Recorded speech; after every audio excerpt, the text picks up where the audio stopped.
ওদিকে কুলপিতে Trinamool party office থেকে উদ্ধার রাশি রাশি ত্রাণ।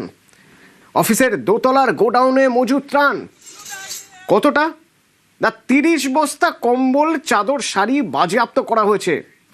কাঠগড়ার প্রাক্তন বিধায়ক যোগরঞ্জন হালদার।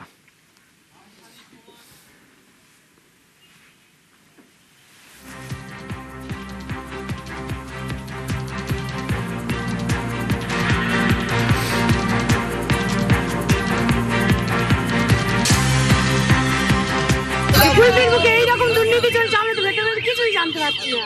গাড়ি গাড়ি মাছ যাচ্ছে দেখছি। গরিব মানুষ আজকের পায়নি, তারা আজকে কেনে বেড়াচ্ছে। সব চাল নেই, কার রান্নাঘরে জল পড়ে যাচ্ছে, সব কিচ্ছু পাইনি, তারা আজকে সব গাড়ি গাড়ি মাল বেরোচ্ছে। এখান থেকে কম্বলের গাড়ি যেতে দেখলাম, তিরপলের গাড়ি, লুঙ্গি, বাচ্চাদের জামা, বেডশিট, এইসব শাড়ি। পার্টি অফিস, এটা তৃণমূল পার্টি অফিস। ওই পার্টি অফিস থেকে উদ্ধার হচ্ছে মালপত্র। সে কম্বল ছিল, বেডশিট ছিল, বিছানার চাদর ছিল, কাপড়ও ছিল, আর ছোট ছোট বাচ্চাদের জামা প্যান্ট পর্যন্ত আত্মসাৎ করার জন্য রেখেছিল। সারা থানও পাওয়া গেছে ওখান থেকে।